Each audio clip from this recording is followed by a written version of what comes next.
name of Robert of the House Baratheon, the first of his name. Don't look away. King of the Andals and the first men. We'll know if you do. Lord of the Seven Kingdoms and protector of the realm. I, Eddard, of the House Stark, Lord of Winterfell and Warden of the North, sentence you to die. If I had to describe Game of Thrones with one word, it would be power. It's about people trying to gain power. It's about people who already have power trying to keep power, and then those caught in the middle. There are 7 regions in Westeros, 7 kingdoms. The 7 Kingdoms is a single realm made up of 7 realms that once were independent. And the North is perhaps the largest of those 7 kingdoms. Even in the height of summer, they get snows up there because they are so far north. It's a place, like all places, that shape the people who live there.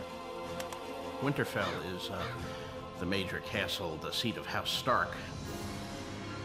It's not a city or town so much as it is a castle, a stronghold, a fortress. This massive structure that's been built on years, and we've got these springs underneath it. There's hot water channeled through the walls of Winterfell as part of what keeps it warm all the time and why we can live there and live in the north. You're a Stark of Winterfell. You know our words. Winter is coming. You were born in a long summer. You've never known anything else. But now winter is truly coming, and in the winter, we must protect ourselves. Look after one another. Winter is coming, the Stark words, and because summers are so long in this place, this land where we are, the winters are equally long. Rob's character was too young last time winter came. All we've heard is stories about how bad winter is when it does come and how terrible a thing it can be, and we don't know what's coming. The words of Stark, winter is coming, are of course very literal in Westeros. Winter is coming, but I think it has meaning beyond that. Winter is coming for all of us in our own lives. There's always times of darkness and death. We need to prepare for them, which is really what the Stark words are saying.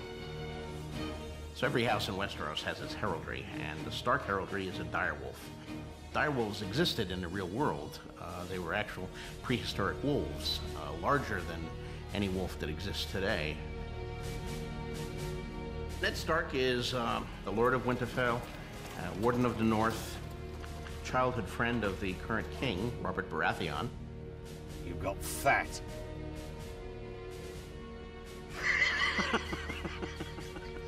Ned Stark is a man of honor. He's the moral heart of the story. He's a man who's always trying to do the right thing. He's fundamentally a good man. He's a man who loves his wife, and he loves his children. He has a large family. He's married to Catelyn Tully Stark, Lady Stark. She's a very dear wife, someone who's very grounded, a kind of anchor to Ned. Theirs is a very genuine and true marriage. They're completely devoted to each other. I belong here with you, not down south in that rat's nest they call the capital. I won't let him take you. And together they have a number of children. The eldest son, Robb. To be a man and to be a Stark is a very difficult thing. We're all bound by a sense of duty and responsibility that comes on us from being part of this family. And that comes right from the start, right from when we are children. Robb looks up to Ned so much and watches him and watches how he is around his men and around his family. What are you doing with that on? He wants to be a great sword fighter like his dad, and I think he wants to have stories to tell like Ned and King Robert have. Sophie plays Sansa, who is the girl from the provinces who desperately wants to be a part of the action in the big city. Sansa is the beautiful, intelligent, knows her place. Sort of very girly. She's very good, very diligent, very polite. She's the sort of girl that believes in princes and when her prince is going to come and take her on the horse and ride away into the moonlight. Sansa is very much a lady, full of dreams, you know. Arya thinks Sansa's a little bit of an airhead, really. Sansa's relationship with her sister Arya is a love-hate relationship. Sansa just disapproves of the things that Arya does, not so much hates them. Arya! What are you doing here? Go away. Your sister. I think she does love Arya. I mean, of course she would. She's her sister. Arya is also beautiful, but mischievous, and she wants to be a boy, and she's active, and she doesn't like sewing. She has scruffy clothes, scruffy hair, you know, she goes on the run. She's a tomboy who wants to fight and who wants to shoot bows and arrows and who wants to run in the woods and end up covered in muck. And then there's lovely Bran at the end. Well, he lives quite an easy life to start with. He loves climbing, he's the son of a lord. Robb looks after Bran a lot because he knows how hard it is to be a young man in the Stark family. I think luckily I had Jon, and Bran doesn't have that. And the youngest, Rickon, who's just a boy of 6. Ned, he has a whole, of course, castle full of retainers and servants, but he also has living in his household Jon Snow, who is a bastard, and the name Snow is the name that's given to bastards of high birth in the north. Ned brought Jon home from the wars and raised him with Robb. Both of them were babies at the time, as brothers, despite one being true-born and one being bastard-born. And you are a Stark.